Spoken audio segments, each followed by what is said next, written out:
TVB Digital Fast.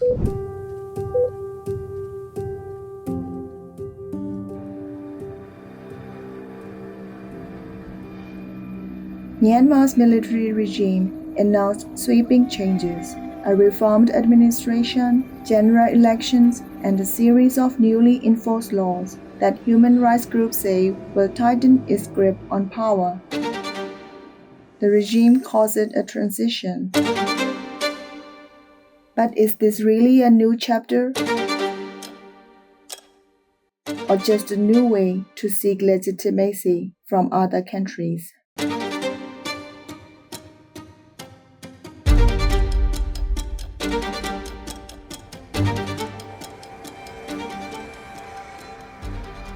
On July 31st, the regime, created after the 2021 military coup, was officially dissolved. In its place, the National Security and Peace Commission.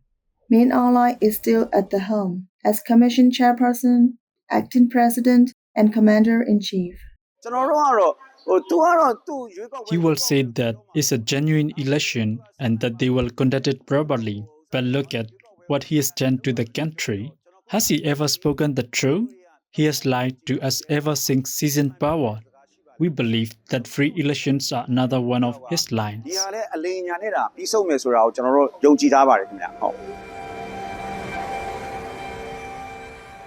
Political analysts say that the reformed regime is a way to give it a new name, to make way for elections in December.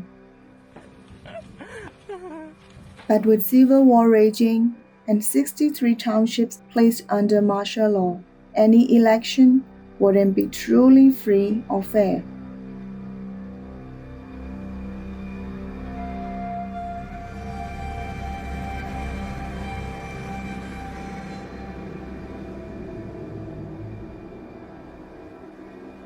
The National League for Democracy Party has been dissolved by the Union Election Commission.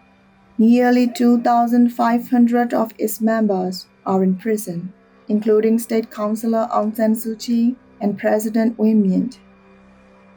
The NLD is now facing an outright ban under a law amended by Min Aung Hlaing. He accused the NLD of voter fraud in the 2020 elections, which it won by a landslide, but has never provided any evidence. If the NLD tried to re-register with the UEC under the amended political parties registration law, it can no longer use its name. This is due to the unproven allegations of voter fraud. The military regime and its proxy parties know they can't win in a fair election. That's why they are amending laws to block Aung San Suu Kyi and the NLD from ever running again. They are rigging the outcome in their favor. But dissolving the NLD on paper doesn't mean it's gone away. The NLD party is still active, both on the ground and online. As long as the people stand with it, the NLD will survive this attempt to burn it.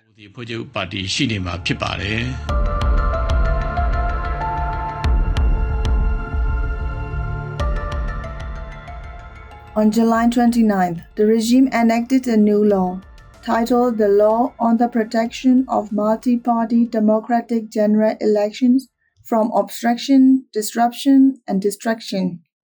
It criminalizes freedom of expression and any criticism of the elections. Sentences range from 3 years to life. Even the death penalty can be handed out in certain situations. This is not a law, it's a tool of repression. The inclusion of the death penalty is particularly alarming. Even without direct involvement in the death of someone, individuals can be sentenced to death themselves. These penalties completely disregard international human rights standards.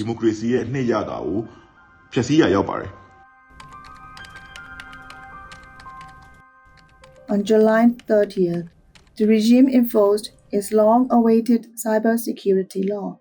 It criminalizes the use of online circumvention tools, such as virtual private networks. It blocks access to social media platforms and websites. It also grants the power to monitor, seize, and silence any activity the regime deems is against its rule. To critics, this law doesn't just limit free speech, it turns physical and online spaces into one surveillance state. The regime amended the law on the protection of privacy, which now allows arrest without a warrant, as well as around-the-clock surveillance of anyone the authorities view as suspicious.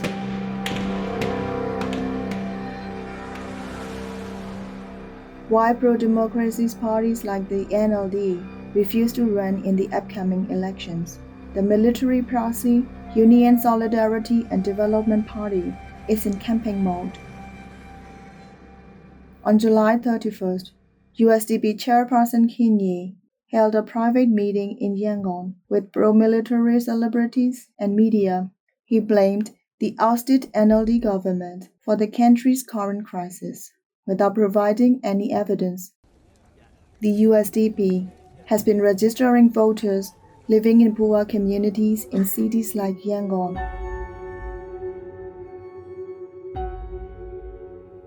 Min Aung Hlaing says, this is the beginning of a second chapter for Myanmar. But for the country's 54 million people, it feels like the same book, with the same author, but a much darker story. For DVB English News, I'm Nora.